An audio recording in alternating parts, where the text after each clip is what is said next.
So we are back with another episode of Daredevil Born Again Season 2, and this is episode 6, titled Requiem. And wow, I really should know better by now than to be fooled by the start of an episode like this, because we open with Fisk looking completely broken at the side of Vanessa as she lies in the hospital bed. And then we realize she's gone.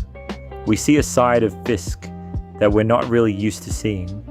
A broken man, a man who's lost the love of his life, who's lost probably the one thing that kept his grasp on sanity and maybe kept some of his worst tendencies at bay. And now the question becomes, what do we have with a Fisk who no longer has that person in his life?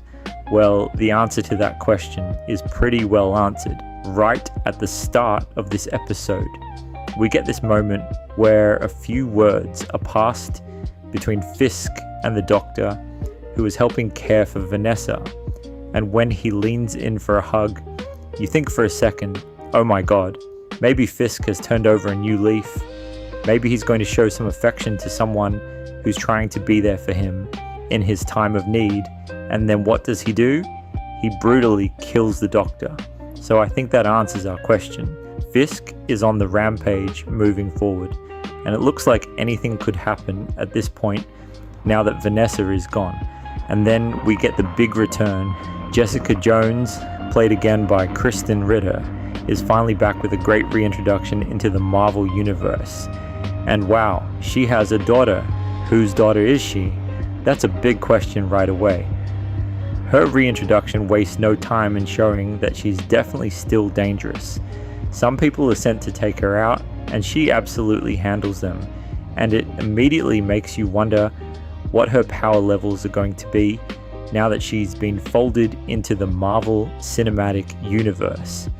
Will they be the same as they were in the Netflix era, or will they be expanded upon? I can't wait to find out. I'm really loving this ongoing debate between Matt and Karen about the ethics of what they're doing and what is acceptable going forward. Karen is very much of the opinion that maybe taking someone out permanently is okay, if that's the only option, whereas Matt just can't even comprehend thinking like that. There's a great line where he says, "Vengeance isn't justice," and Karen seems very much to be in disagreement with that idea. And honestly, Matt having Bullseye in their secret hideout and expecting Karen to just go along with it is asking quite a bit of her. So I don't blame her for the way she's acting. It makes sense for her character with everything she's been through in this show. And I also love how they make callbacks to the original Netflix run, with Karen mentioning her choice to kill Wesley all the way back then and how it still impacts her to this day. That continuity running through the series is just really good storytelling. And I've got to say, Deborah Ann Woll is doing a fantastic job as Karen. I've not always been the biggest fan of the character in the past, but she's becoming much more intriguing with the conflict she's having with Matt right now. Also, I've got to mention something I've been seeing on Twitter recently from some really stupid outlets and people online talking about Karen being some kind of girl boss who's taking over the show. That's absolute nonsense. She's barely in the show compared to Matt. She's important, yes, but she's not taking anything over. It's ridiculous, and honestly, the people pushing those kinds of false narratives about shows like this just need to get a life. Anyway, little side note there, but I thought it was worth bringing up. Another thing I'm wondering about is BB exceedingly brave or exceedingly stupid, continuously hanging around Daniel, especially at events like Vanessa's funeral. It just seems like an unnecessary level of risk. Daniel knows somebody leaked the information about the hospital Vanessa was in, and yet he's still entertaining B being there again. I don't know. This feels a little far-fetched to me. But then again, maybe he genuinely doesn't think she's the leak. If that's the case, this guy might be a little bit special. Seeing Jessica Jones together with Daredevil again honestly feels like some kind of fever dream. It's bizarre in the best way, seeing them back on screen together after all this time. And it's nice to get a little bit of information that suggests they've actually been in contact through the years, through all that time when we haven't seen her.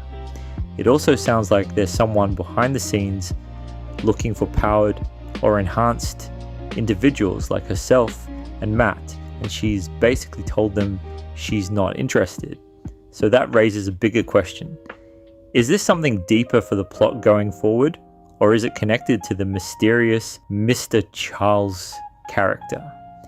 Either way, it's just really cool to see these two on screen again, and I can't wait for more of the Defenders to come back. It's also kind of odd seeing an action scene in the daytime in a Daredevil show, especially an action scene with Daredevil and Jessica Jones. It almost takes some of the edge away. I don't know, maybe that's just me. It still looks good. The action has been fantastic all season, but yeah, it's just unusual seeing them operating out in broad daylight. And it's interesting to note that Jessica's powers seem to be on the fritz. So again, this is probably something that's going to come up later in the season or in future seasons. What's going on there? Why is she not at full strength? I also don't know how I feel about that Heather and Buck scene. Very weird. For a moment there, I thought it was going to turn into something really strange, but thankfully they pulled back on it. Still, it raises questions about where the Heather character is going and what her role is going to be moving forward. Then we get this massive moment between Matt and Karen that I genuinely did not expect. She was really going to do it. She was really going to kill Bullseye, and Matt had to physically stop her. And the question he asks her, "What happened to you?" And her answer, "I grew up." That was unexpected, and that's a good thing in a show like this. I shouldn't be able to predict everything that's going to happen. I honestly thought it was going to go the usual route, where Karen backs down and agrees with Matt that they can't become those people.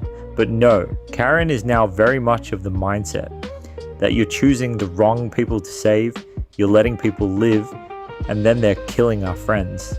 That's great writing.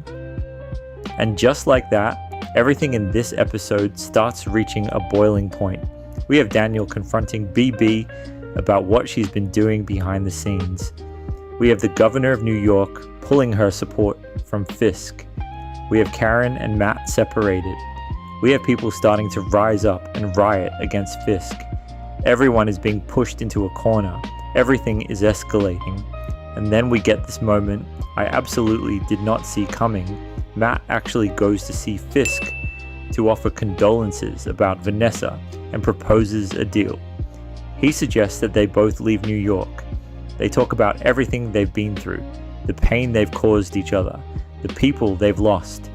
And Matt is genuinely ready to walk away. But Fisk isn't having any of that, not even close.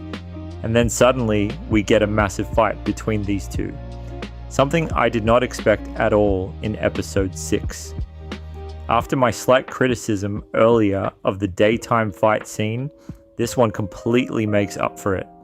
This is a cracking fight between two arch nemeses who have absolutely nothing left to lose. And especially for Fisk, you can feel it. He's basically saying at this point, he has nothing left. You can't give him anything. You can't offer him anything. You can't take anything away from him anymore. Without Vanessa, he's just an animal unleashed. And having these two go at each other in front of that rabbit in the snowstorm painting is incredibly symbolic. It feels like Vanessa's presence is still there in that room, watching over everything. It's powerful imagery. This episode really drives home the idea that with Vanessa gone, chaos is inevitable. There's nothing left to restrain Fisk, nothing left to temper his anger. And you see that in the way he fights Matt. It's raw, emotional, and dangerous. And if this is episode 6, and we still have 2 episodes left, where can they possibly go from here? I've heard rumors about the final confrontation in this season being as good as, if not better than, the ending of season 3 of the original Netflix run. And if that's true, based on what we've been seeing so far, we could be in for something really special. Now, I will say, there were elements of this episode that I thought that could have been a bit stronger. The Jessica Jones stuff was good. It was great to see her back. But it wasn't quite the big explosive moment I was hoping for. And maybe that's intentional. Maybe they don't want her to overshadow Daredevil, and they're saving the bigger moments for later episodes. But overall, still a very strong episode. Maybe not quite as strong as episode 5, but definitely solid. I'd probably put this one around a 7.5 out of 10, maybe even an 8.